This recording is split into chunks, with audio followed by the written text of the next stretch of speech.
Just a quick editor's note. There are a couple times in this recording where I face away from the microphone because my cats are messing around and I'm trying to keep an eye on them. Yeah.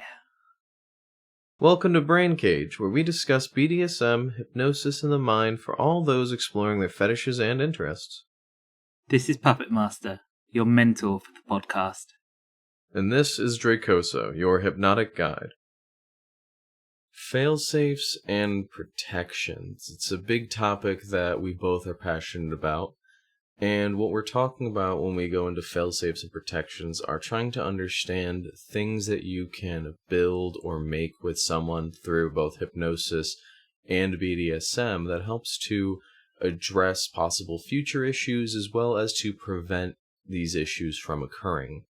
So if you were to imagine working with a computer or even with a procedure that you have, a failsafe generally goes off when either an issue comes up or a critical moment where you need to stop something from happening. Generally, it would be, say, a pull cord that would be able to stop you if you were skydiving. You would be using a parachute as a failsafe to make sure that you safely landed. Or for protections, it would be more along the lines of an ongoing piece, sort of like antivirus or anti-malware that you would put on your computer to prevent any issues from coming up. In terms of hypnosis and BDSM, a good example of a failsafe might be a safe word that you put in. This is more of a manual failsafe where someone can use the trigger to identify there is an issue and that they need to stop or have it addressed. Whereas a protection might be along the lines of communication, where there's an ongoing way for them to feel safe. More specific examples of a failsafe and a protection might be for a failsafe if, say, they are in the middle of a scene or they're in the middle of playing online with someone that you know, and let's say the family member comes and bothers them. A failsafe might be giving them the ability that if something disrupts them, an emergency comes up or a situation is going on, that they're able to pull themselves out of the trance, or they're able to pull themselves out of the scene and be able to act normal and natural again. Versus a protection, which may be if you give them a direction, such as, let's say if they have a soft limit or something that you're exploring for the first time, a protection might be telling them if they begin to feel uncomfortable or unsure, that they are able to lessen the effect, they are able to reduce what is going on so that they can keep themselves at a comfortable level. Therefore, in BDSM, it might be that a protection would be more along the lines if you have them tied up. Say if you're into bondage, a protection would be allowing them to have a bit of slack in the rope so that in case they do need to signal something or in case they need to feel like they are not restrained to an extreme. Some people prefer that, but this is just for an example, that they can actually move a little bit, possibly use their hands if they're unable to speak, and have some sort of communication ongoing so that they can be safe. And the failsafe would be a pair of scissors nearby to cut the rope if you need it. I mean, for bondage, yeah, I would say other than the safe word, probably a failsafe would be some way to cut the rope or possibly having a specific type of knot, since there's thousands of knots that are all different, but some of them, if you pull in a certain way, they can immediately release. So pulling against it, I mean, there are many different cultures that work with knots, so having a failsafe might be a way that you can immediately remove the ropes by doing a specific action. And we deal with hypnosis in a very similar way, except these safeties and fail-safes need to be put in at the time you're setting things up. That can be either before or after, depending on the context of the situation. If you were going through creating a scene within someone's mind, then obviously the fail-safes would need to come beforehand so that they have a way to either let you know that something's not right, bring themselves out of it. We'll be talking about different ways to be safe within these things. And a trigger, the safeties tend to come afterwards, because then the person is able to think about the safeties in the context of the trigger, and that can help a lot. Right. But you can also set things up in a more general sense to give people an overarching control over themselves from within their subconscious. And these are lots of things that we are going to go into more detail about. Yes, and I think one of the best places to start, especially since whether you're in hypnosis or BDSM, is understanding the idea of open versus closed conditioning or play, in the sense of, for hypnosis, more specifically for triggers, but for BDSM, more specifically the headspace. And the reason I say that is, when you do BDSM domination, there can be open conditioning, where you are training someone, let's say if they enjoy humiliation or degradation, trying to train them where they are responding to a certain form of pleasure or a certain form of experience. And this can be good for someone who is being dominated as well to understand, is when you are being told something and that you are feeling it, such as if you are being told that you are in this position because this is what is natural and normal, this can program what's known as an open type of conditioning, where whenever this experience is felt in any situation within reason, that you will feel this response. And so this means that it is more the activity itself that is open, where anyone who is doing this activity with them can feel it, versus closed, which is stating something more along the lines of, you are feeling this pleasure because I am doing something. And it makes it more specific to the person. So a specific example might be if someone enjoys, well, I think whipping might be a little bit too much, but if someone enjoys being spanked, very common one, if they are being told that they are a good or bad person, of any gender grouping, that they are good or bad, such as some people like to be called a bad person or a good person, that this brings about pleasure because it is just a general point of, it is because this is how they are. So whenever they're in that situation, it can be a turn on. But if they're saying that they are being punished by this one person, it makes it more closed, where they are enjoying it because this person is giving it to them. And with hypnosis, it would be more along the lines of saying, whenever I use this trigger, would make it more closed, versus whenever you hear this trigger, it would be more open. And the importance with this especially is fail-safes and protections are meant to make sure that a trigger is occurring when the person is comfortable with it and when they are able to respond to it. So setting it so it only works with specific people. Say if it's a trigger to feel pleasure, you may not want a trigger to go off for certain people. If you can imagine imagine almost all the people that you might know in your lifetime, where it's families, friends, so on. If you have a trigger that ends up creating an experience of arousal, it may be good for that to be closed, since you may not want to have that going off around family members. You've been very good at work today. Oh my. Thank you. I'm very tired. I need to go sit down now. But it's definitely good to know specific versus general. If you can have it where you are tying off an experience, a trigger, a response, BDSM hypnosis, if it's more specific and meant to be specific to a situation, using wording where you are describing or connecting it to what is around you is a form of protection, because it reduces the odds that if they only want to experience it in that one situation, that it won't carry over or do a bleed effect into another event, another part of their life, or another situation they may be in, versus general programming, where, for one example, I like to do a lot of stress relief, a lot of tension reduction, And so when I work with individuals and I give them programming, I give them still a bit of specific, but I make it so that they decide when it works. It makes it a very strong protection because rather than it depending upon me to use it, it gives them the ability, but I give them very specific conditions.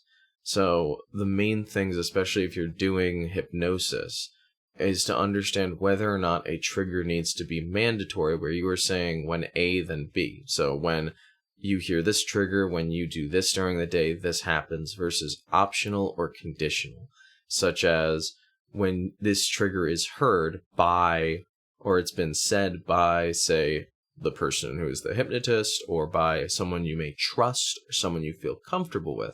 Since that's how I shape my triggers most of the time, is either that it is based upon me using it, or based upon someone that they trust, specifically someone that they trust using it. And even then, making it optional, conditional, where you can say, if you are in a situation such as an emergency, such as if you are dealing with something, or if you are in an unsafe position, such as I have my partner, whenever she's driving, we have it so that she can reduce or flat out ignore triggers if she needs to.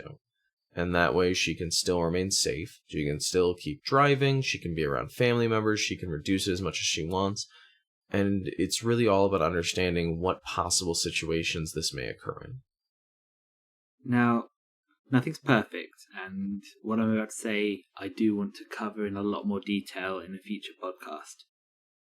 But with safeties in particular, they're not always going to stop the trigger from happening. An example of this is if something is triggered a lot, then a person will get used to it being triggered.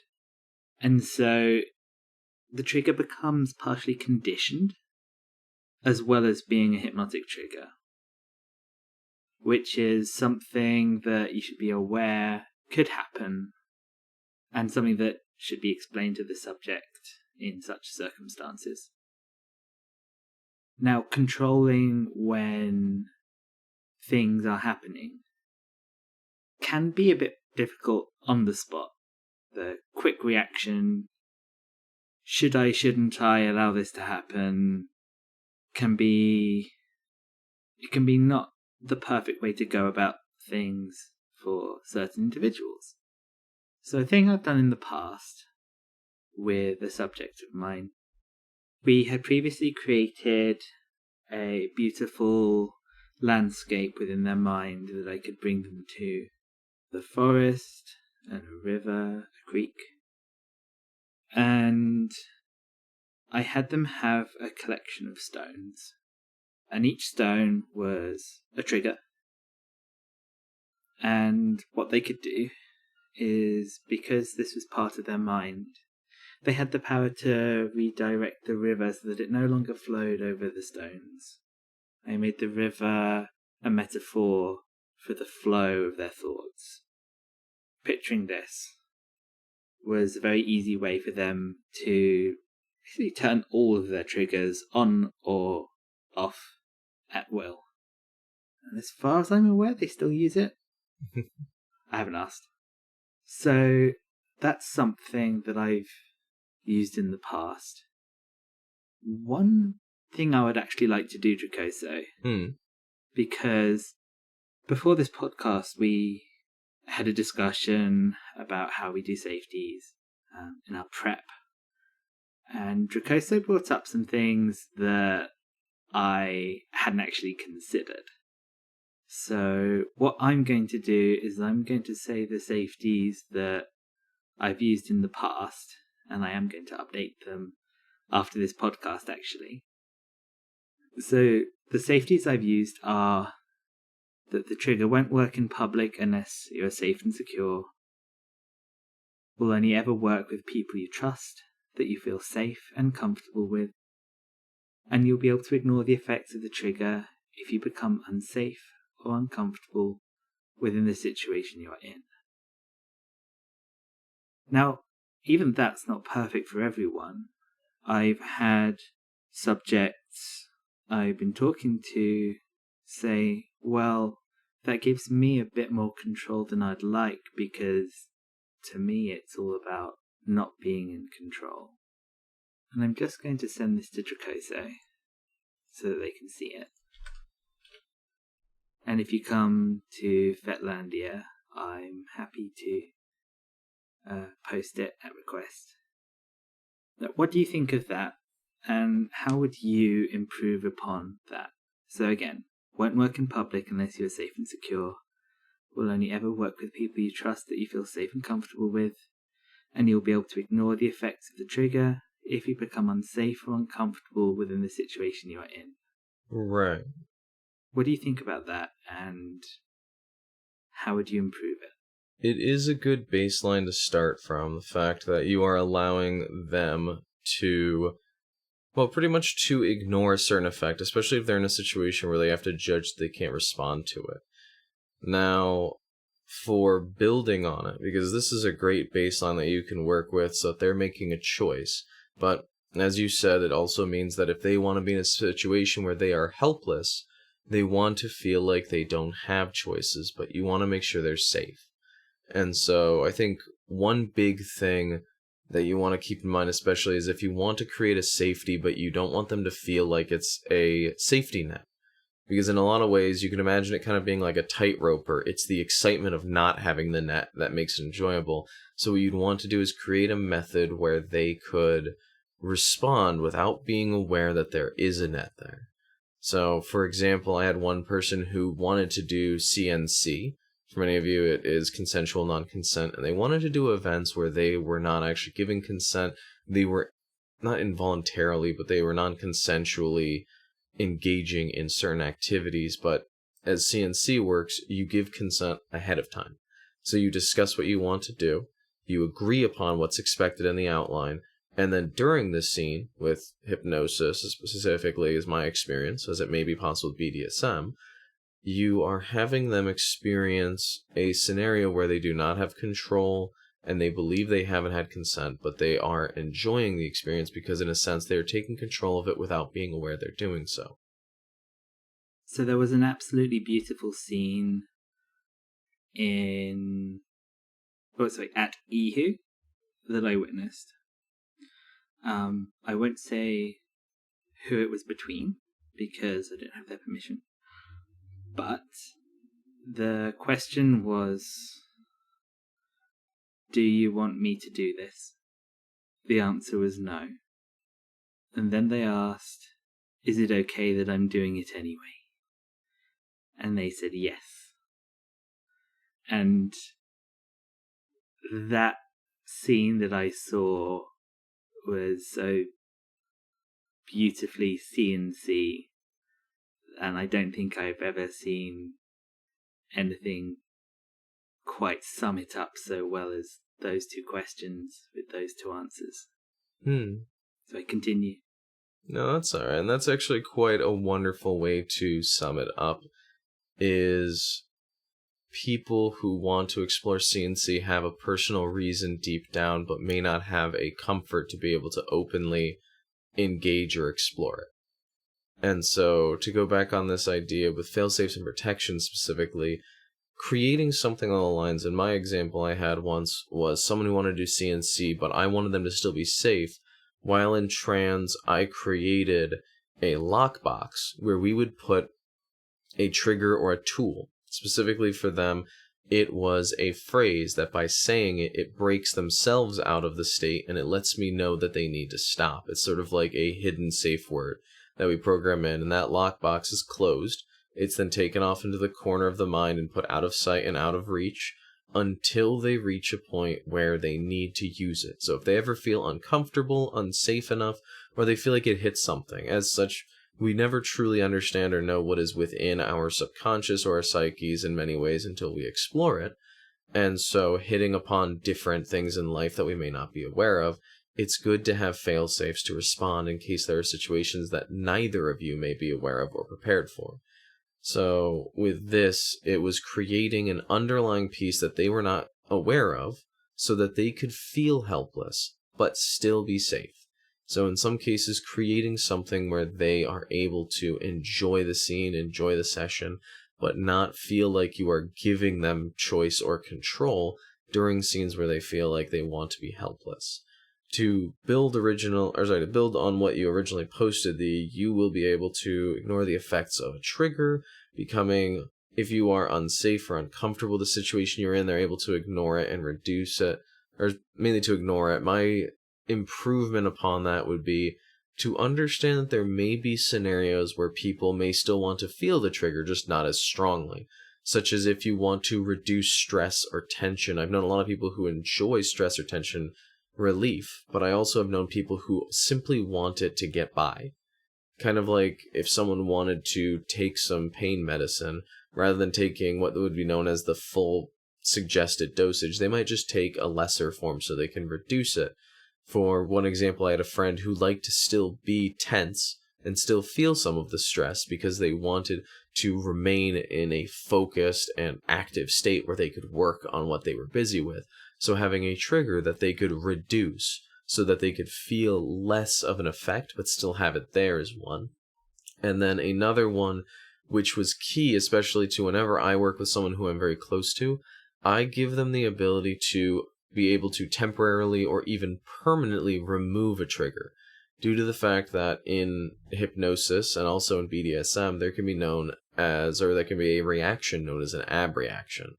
It's a term where we're describing when someone has a very negative response where they feel that they no longer have control in a negative way and may begin to react emotionally. They may become very psychologically off balance where they may have to recover. And so having a method where you can remove the trigger altogether can help give a person an internal sense of control, where if that trigger is now becoming a negative influence on them, making them uncomfortable, unsure, scared, or worried, this gives them the ability to flat out remove that stress and that source of tension so that they can get back to a sense of normality and be able to readjust and recover.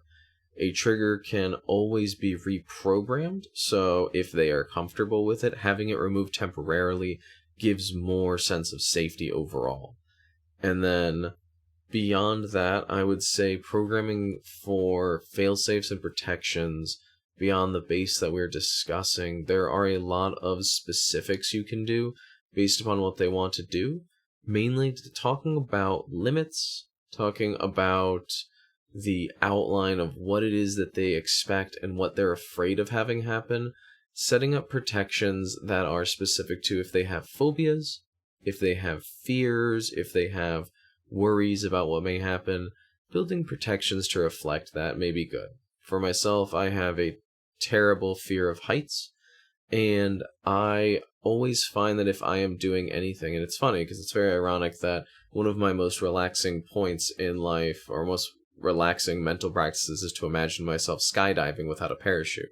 It's this sense of freedom where there's no matter what's going to happen, the outcome is going to be the same, and it's just less anxiety. Inevitability. It's accepting inevitability, but it's also just the sense of accepting that nothing will change it, since for me, anxiety comes from wanting to always feel like I can change something to keep it in a better state. And it's just a release. And so understanding that having a protection, as some people may not like doing that activity, and so specifically skydiving, so having a protection where no matter what during a session, they may feel like they are on the ground. Whenever they begin to feel like they are worried or scared, you can use that as a protection for anxiety, stress, and just make it whenever they start getting worked up, do what's known as grounding. You can do it both very literally in that sense where you're describing that they are on the ground, they are safe. And you can also use it as a way for them to balance themselves to get back to normal. And this is something of a fail-safe and something of a practice. Yeah. And like in BDSM, having the person you're with holding something and then dropping it when they need the scene to end.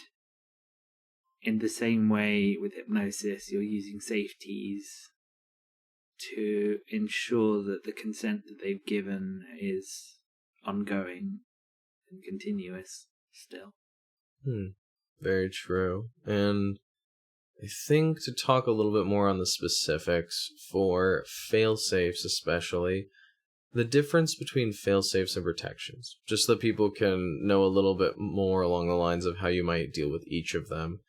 Fail-safes are really meant to be put in to help respond when a certain point or condition is met, such as if they're beginning to have a high amount of anxiety, a fail-safe is meant to go off when they reach a point where they may feel like they can no longer address their anxiety. Or if they are becoming overwhelmed by something. It's a trigger kind of like in a computer if there's beginning to have a critical failure, or if, let's say, a virus is trying to take over the computer, a fail-safe will kick in and say, this is where we need to stop these processes.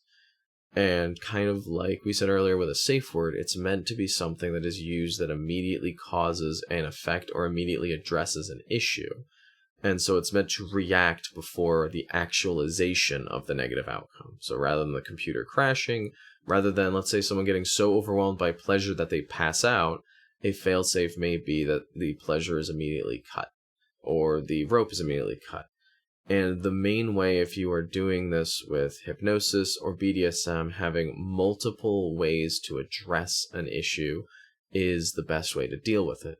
For hypnosis, if you're going to put in a hypnotic trigger, so if we continue on with this idea of cutting off the pleasure where they are at the climax point, not like edging, where you're cutting off the climax so that they continue the pleasure, but instead cutting it off so that it stops.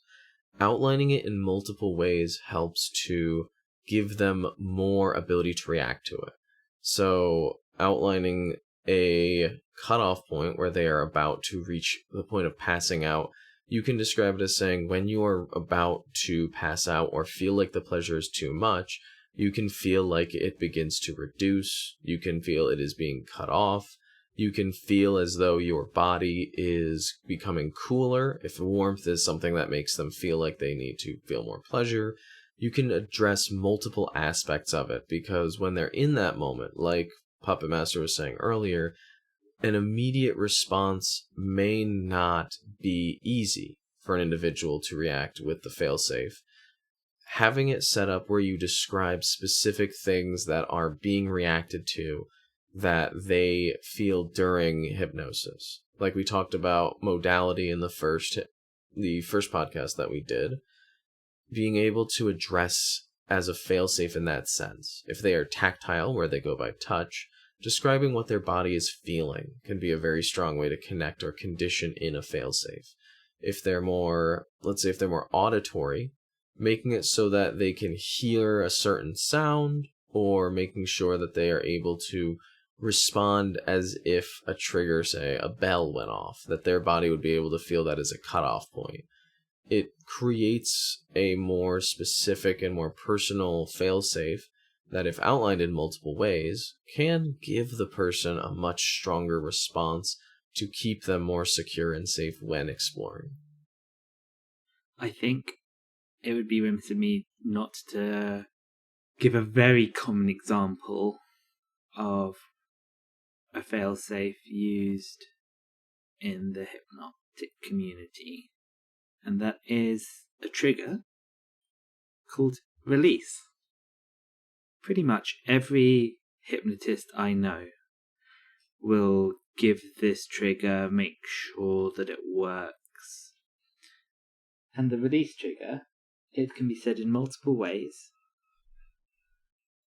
but the way I phrase it is that the release trigger nullifies and ends any active trigger, and I have it so that anyone can say it, or anyone with permission can say it, depending on the environment and what the subject wants. So that the hypnotist can say it, anyone can say it, or just people with permission can say it, depending on what the subject wants. Well, one thing that I'm thinking of as we talk about this especially is that failsafes and protections, one thing that you want to outline, whether it's in hypnosis or in BDSM especially, is that you want them to be seen positively. And I know that sounds obvious, but in the moment, I've had subjects in hypnotes that I've worked with who, when we have a failsafe, it's meant to cut off specific points where it's become too much, or where the hypnosis is becoming very intense and they need to protect themselves, or they need, when I say protect themselves, as in they may be reaching a point of intensity that I find understandable that they may not be used to. And so there is a good point where failsafes can occur. The main reason that I say you want to make it so that it is seen as positive is because I've had people I've explored with who have said before that they were worried that I would be disappointed, I would be upset with them, that if I used that failsafe, that it would stop the fun, that it means that I would be doing something that would be stopping your control and it might upset you. And it's good to understand that people who come into BDSM and hypnosis can have a very strong service mentality, in the sense of, I'm doing this somewhat for me, but I'm also doing this for them. And because of that, it can create this contradiction in their mind of, using the failsafe means that I am upsetting them, but then it means that they are somewhat sacrificing part of themselves or their own ability to protect themselves in order to see the other person happy. So outlining a failsafe or a protection as being what is desired, the reason that it is made is to make sure that they're safe so that they can, in the long run or even in the short run, be able to continue playing, be able to continue exploring, be able to continue pretty much communicating and connecting. And what's amazing is I've had an experience where a failsafe went off and it made the person feel even more comfortable and confident because they had always let others decide for them. Having it outlined where the trigger would go off the moment they felt like they were reaching a point that they could no longer safely control themselves gave them the ability to pull back and feel like we could go further. Creating a safety net, like the example of walking a tightrope again, having a safety net there means that they can feel safe to go higher or further. It means that they have the ability with less worry about an issue coming up, and that means that more trust can be built. So really building the failsafe out and connecting it to the fact that not only is it positive, but using it can even lead to more positive outcomes, especially because of the fact that, like we've said, we don't truly know our subconscious until we've gone and explored it, and even then there's parts that we may never know. But creating this safety net means that if there are issues that are reached, the person is able to more safely continue on in their original mindset without it having too much of an issue, or if anything, it would have an alteration that is positive, where they can begin to understand in a better way. And so exploring with failsafes, and I think talking on protections and understanding more of an ongoing system, as protections are more of an ongoing prevention of unwanted outcomes. So while a failsafe addresses more of a larger case, more of an immediate response that is needed, protections are more of an ongoing working. Mm-hmm. So I could easily say that allowing a person to reduce a trigger is a protection, because it means that they can allow the amount that they feel a trigger or an influence can be pulled down.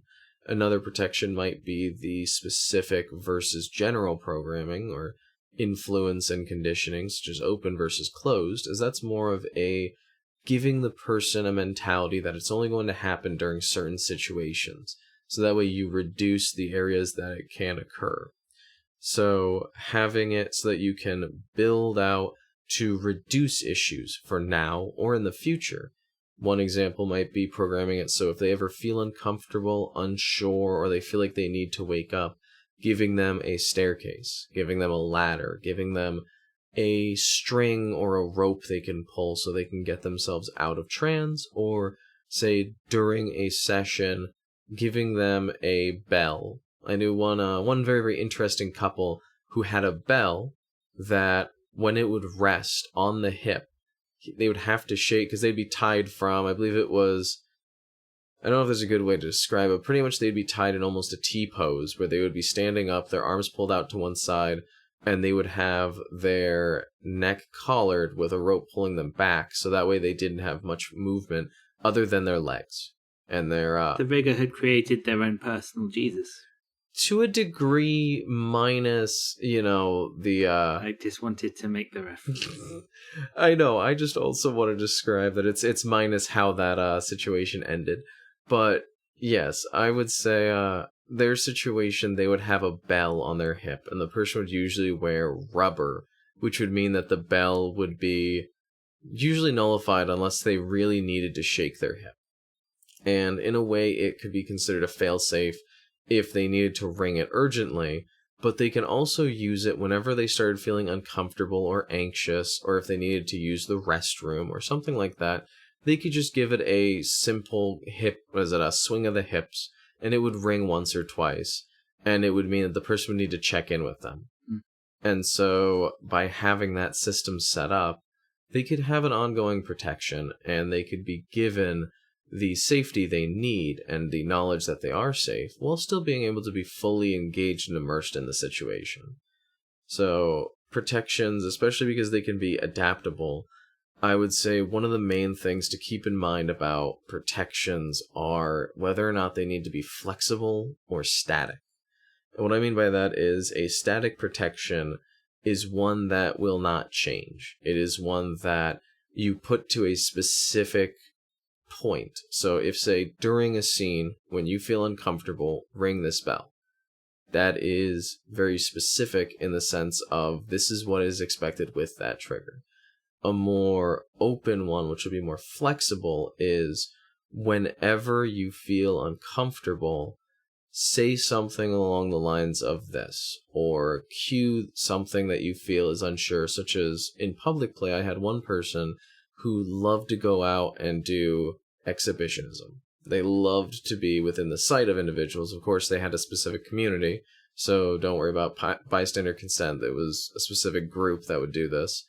And when they would go out, they needed to feel like if there was someone in the crowd they felt uncomfortable with, whether it was someone they knew, someone they didn't know but seemed sketchy or uncomfortable, or if they were in a situation where, let's say, there was something else going on, having a trigger or having a word selection that they could choose from, multiple word selections, they could use to identify how they want to be comfortable or how they want to be changed or moved around or interacted with, such as if they wanted to turn it into a pet play scene.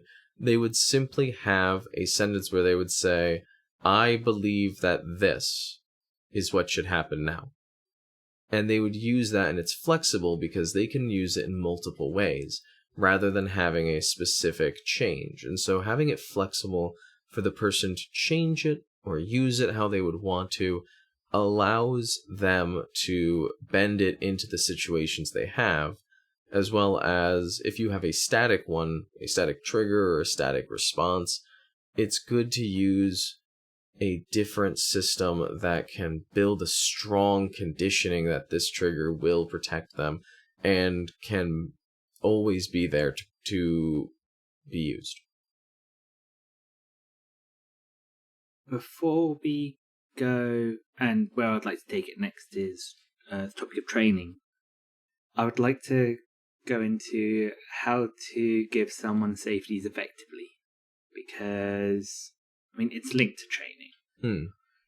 But what tends to be the agreed upon suggestion is if you have a set of safeties that you want to apply for all your triggers, rather than giving each trigger you're giving and then at the end applying the safety to all of them, if you give the trigger, give the safety.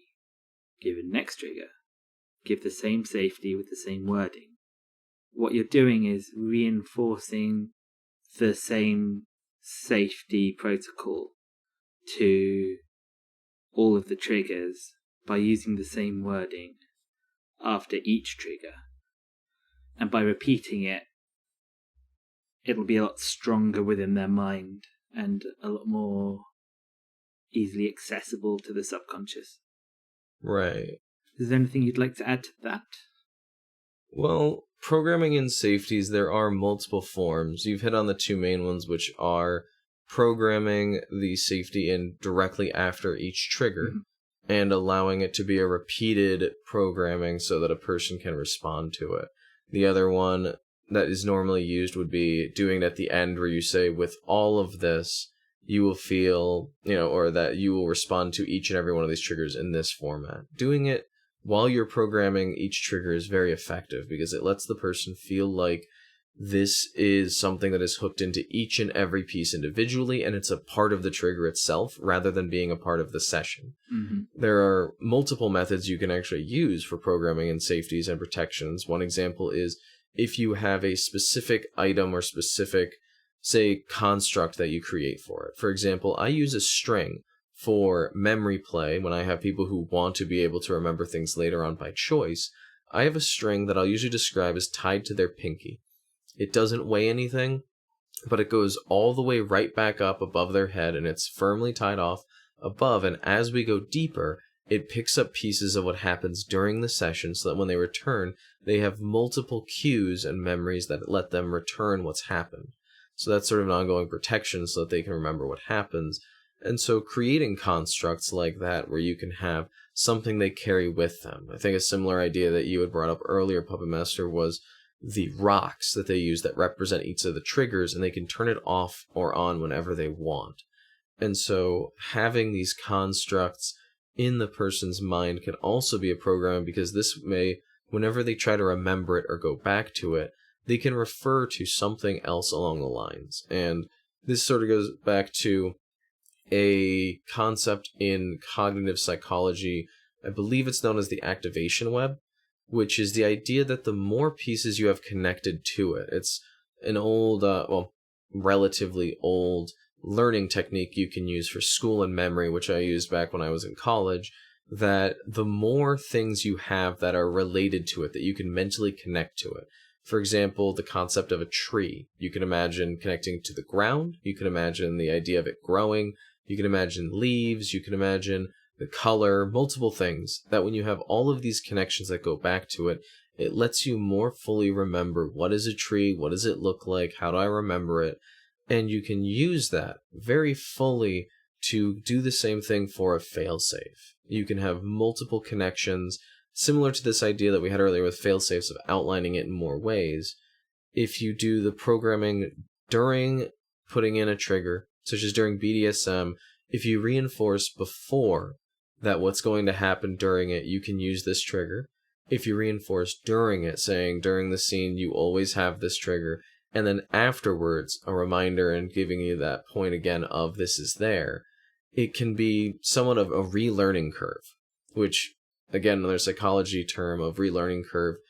It takes, the first time around you learn, I believe, 25 to 35% of what you've studied. The second time around, I believe it goes up to 65 to 75%, and then so on. And that curve gets higher and higher the more times you practice it, you rehearse it. And so being able to have multiple points where you're reinforcing it makes it more likely to go off when you need it to, but it also makes more abilities for the person to connect to it more quickly and have more ability to work with it. So when you're programming it, if you want to make it more effective, be creative and find ways to either reinforce it before, during, and after, or even find triggers that, especially one thing that I would say is if you're going to use a trigger or a protection that is personal to them, attaching a personal meaning, whether the trigger is a word that they are personally connected to, such as I had for myself, my failsafe, my safe word was the word pineapple. And the reason for that is because I've had a lot of people, some who may even be listening to this right now, who don't believe pineapple should go on a pizza. So it's an ironic trigger for me because I love pineapple on my pizza. I'm sorry, I like putting sweet things on top of cheese. I have way too much of a sweet tooth. But Me too. exactly. I mean, it's wonderful. I ate like 2 or 3 Cadbury eggs recently and I regret it immediately. But the more important thing is that it's a personal trigger that when I use it, it immediately allows me to feel connected to that trigger. And if my person that I'm working with is able to pick up on that and respond, it makes it more of a personal connection. So using words that are important to one another, and even sitting down and discussing, say, a personal experience for them. So let's say if they felt uncomfortable and they needed to take control and they had a situation where they were empowered to do so, discussing that and then describing how the trigger will work almost immediately after can help to connect those so that they will feel empowered to do so. This is a term known as priming, which can be very useful when you have someone who you want to respond in a certain way. Priming would be talking about or discussing a certain outcome or reaction. We can talk a little bit more at a different point because I think I'm running out my budget of psychology words for this podcast. But I'd say for the idea of training especially, this comes back to a personal understanding and awareness that one is able to protect themselves. It's an idea when someone comes into hypnosis, they will usually have a unique viewpoint or perspective or awareness of how hypnosis works, what they're expecting to have happen. And this can come down to something of a spectrum as I imagine it, which is at one end, a person imagines coming into hypnosis and they have no control once they go under. And at the other end, it is they come in and they believe, or most experienced subjects or hypnotists or hypnotees that I've worked with will eventually build up and become aware of that our mind, our brain, we can actually influence it very fully and very directly. And so this gives us the ability to outline safeties and protections for ourselves internally, being able to respond when needed and be able to take care of ourselves. So if we reach a certain point, we know that our mind can respond. And so training takes a person from the point where they may believe that they have less control over their mind or may not be as aware of just how much influence they have over their own mind to respond to things.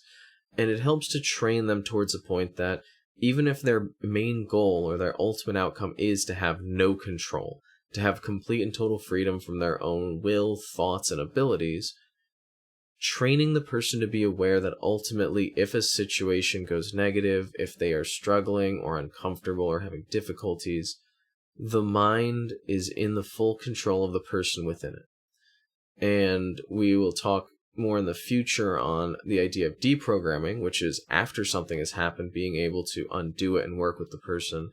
And the reason I bring that up is because of the fact that when something negative has happened, some subjects that I've known are able to just flat out undo or ignore a trigger and say it has no effect because they understand that their mind can do that. They understand that they can actually deny hypnosis or during BDSM be able to deny their own arousal, their own engagement, and they can have a point where if they reach where they're no longer comfortable, they can disengage from the scene in the middle of it if they need to.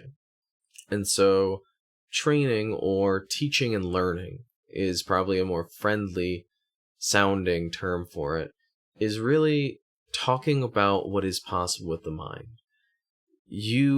When I say you, I mean anyone who is listening, you understand your past more than anyone that you can talk with. Some people can understand it very intimately and know it, but you've experienced it. You've actually gone through all of your life and you've walked down that path, which I've referred to a few times in past podcasts. You know how your mind and your brain works better than anyone else. And so your ability to understand whether or not something works, whether or not it can be changed, and also understanding that no matter what, you are the deepest foundation in your mind. No matter how deep something may go or how personal it may become, if you think about it 10, 15, even 20 years ago, you were a very different person. Your mind has changed, it has gained, it has lost, it has moved, and because of that, it means that nothing in our minds can be truly permanent. It will last, but it may change. It may reshape into a new form based upon what we need.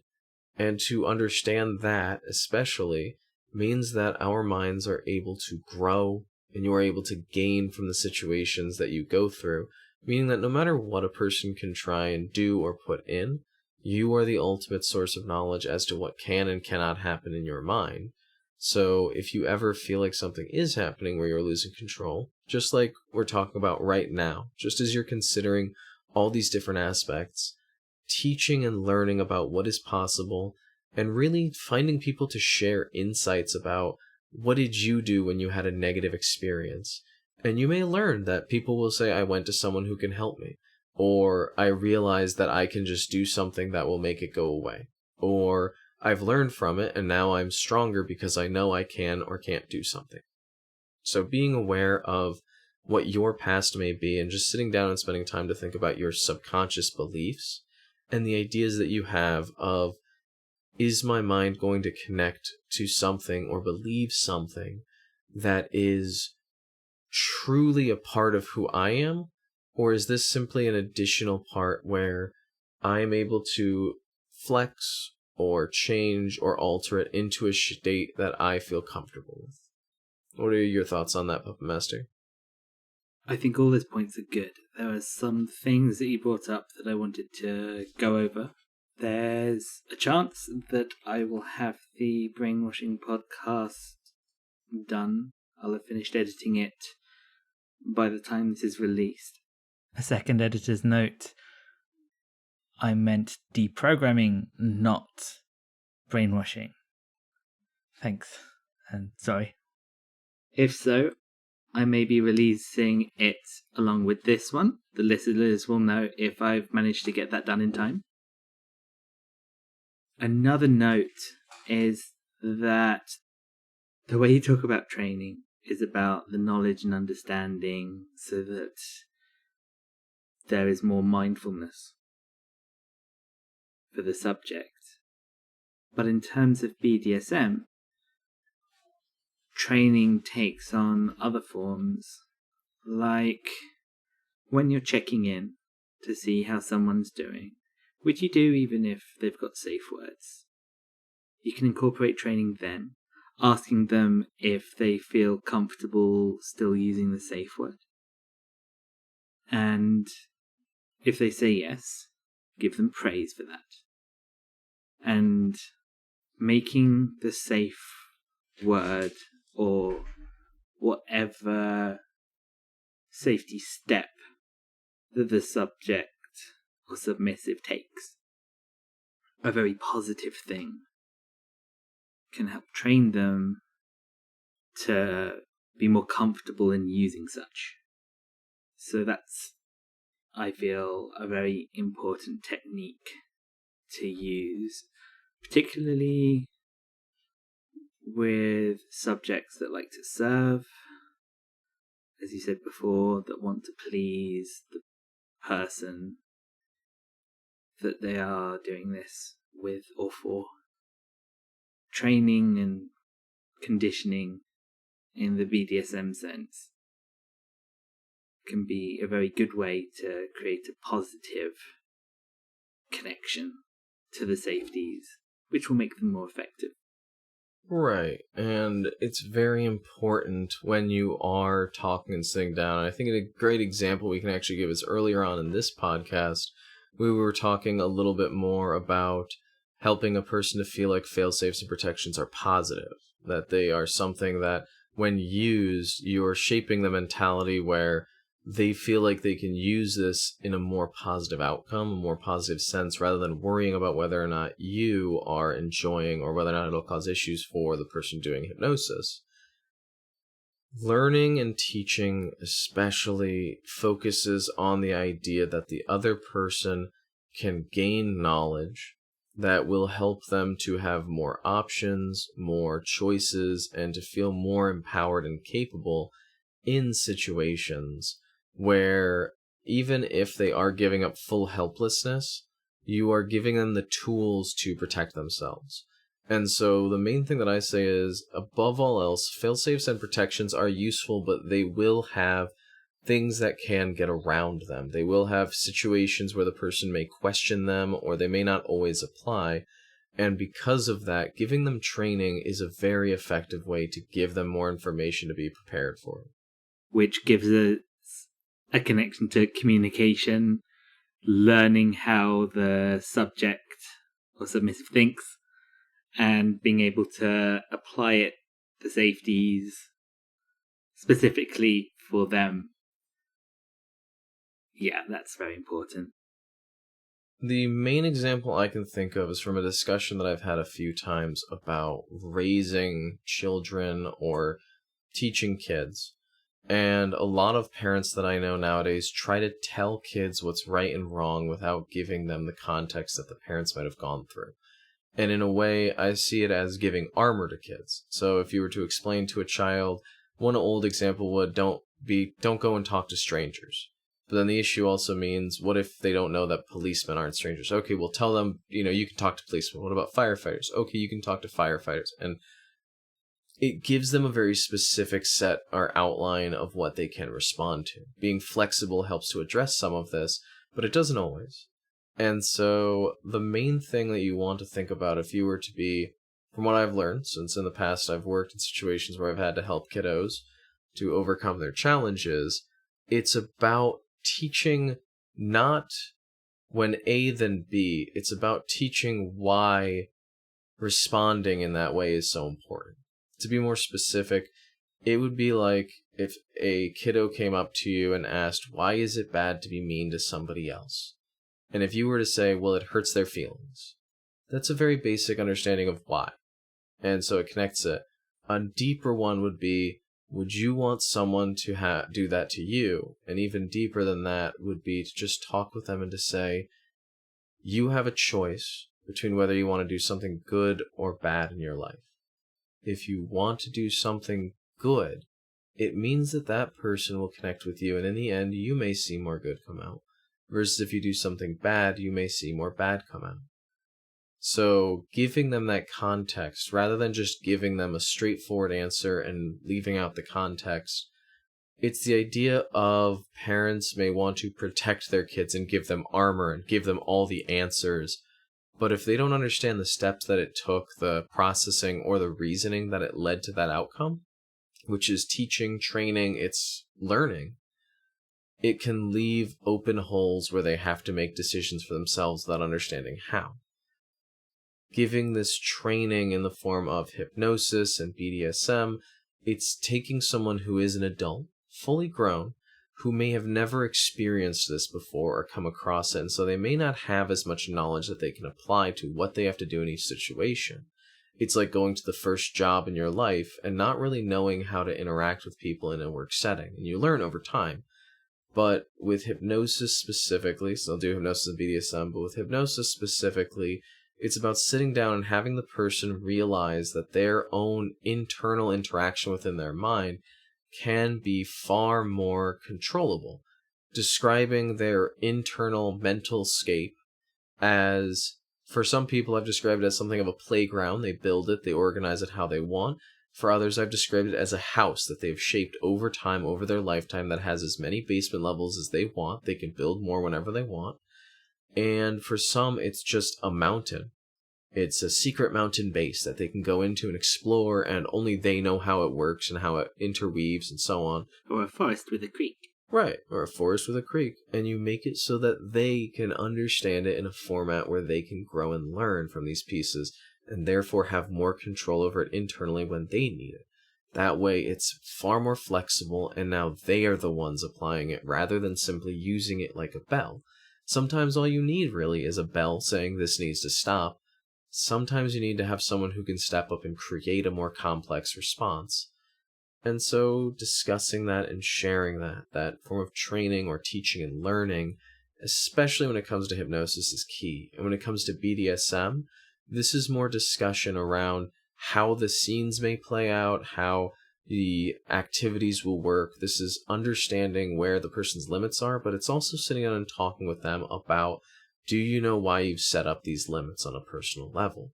Do you know what it is when you are exploring in this activity, or why you enjoy this? Do you know why you enjoy it so much? What are the key elements that came into play?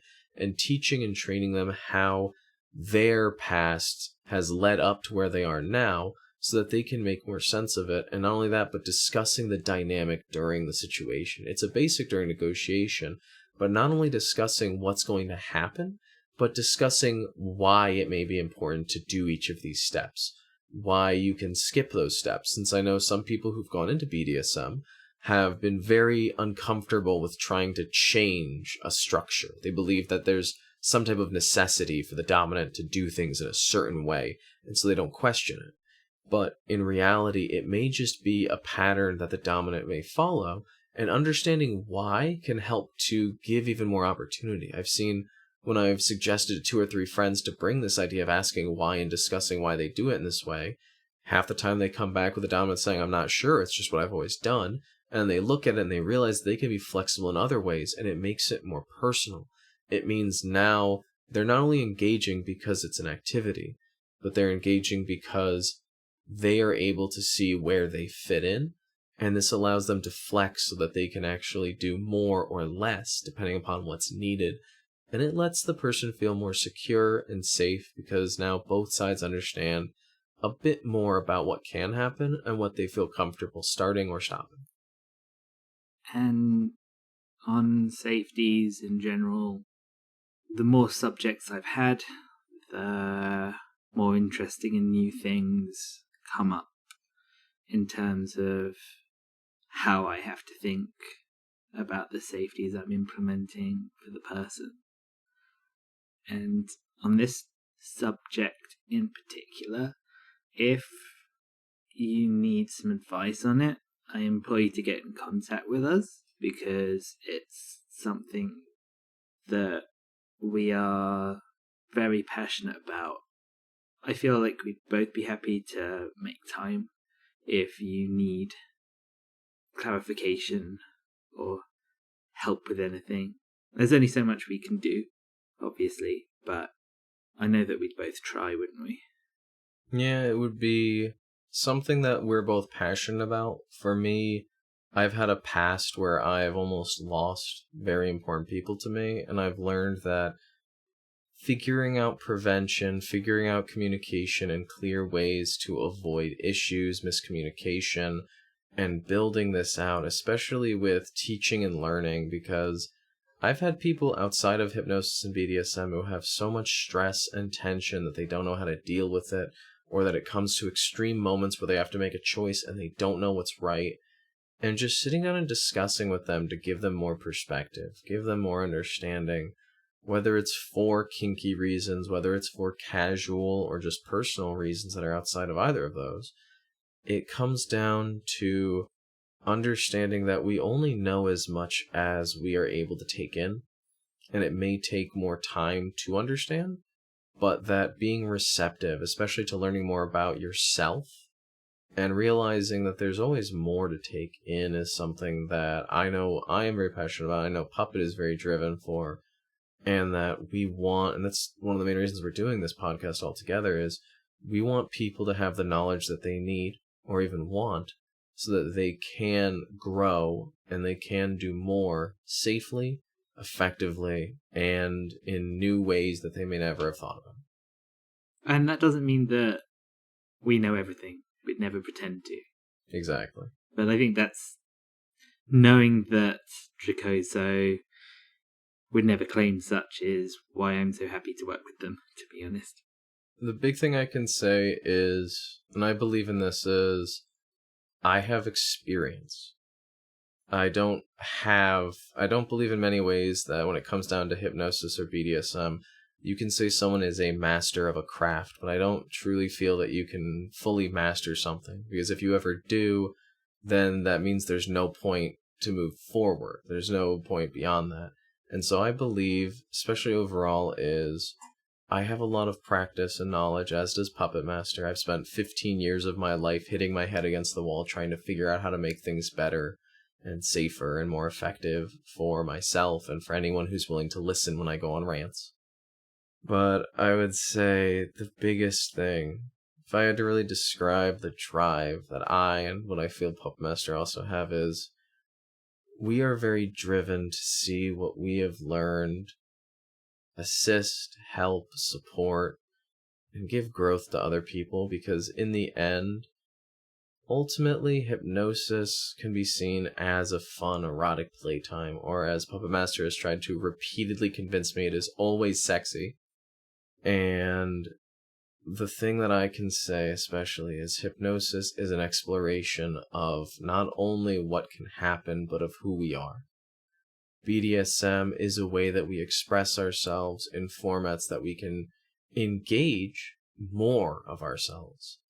And in both senses, I feel that it's important when you're doing fail-safes, protections, when you're doing training or learning especially, we engage in these activities wholly with ourselves. Maybe not as much as someone else, maybe less or maybe more than others, but we engage in this activity because we want to learn more about ourselves, and finding a way to understand who and how you are gives you more capability to do so. And it gives you more capability to help others gain the capability to do so themselves as well. And we, as Puppet Master said, we don't know everything. I've accepted that I truly can never know everything. Trust me, I was in philosophy in college, and I tried very hard to believe that it was possible. But I believe that learning what you can, being open and receptive, and willing to share, especially when it's for the benefit of both yourself and someone else, because that means that you then have a personal drive to go further, is possibly one of the best things that you can do. Because it means that you're not only going to create something that aligns with who you are, but it means you create the opportunities for others to also be who and how they want to be as well. And on your last point about me, I just hope that everyone that way inclined stay sexy. I think the only other thing I would want to say is, especially with mindfulness, it's always good to be aware of what's around you, what's going on. One example I had when I was much younger was a teacher told me to look around the room that I was in right now and to try and ask myself how many of the objects in the room were actually made in the country that I live in. And I was in a classroom. The only example, because he actually was saying that there was nothing in that room, I turned to him and I said, because I'm in the US, and I just said to him, the fire extinguishers. He said, well, I'll give you that. So being aware just enough that you can make one little difference might be all that really matters. Thank you so much for joining us for today's topic. If you've enjoyed this, you can support us at patreon.com/braincage. You can also join us over on Discord at Fetlandia and talk with us directly. Links for both are listed in the description. Thanks again for listening, and take care. And the release trigger, it can be said in multiple ways. And the release trigger, it could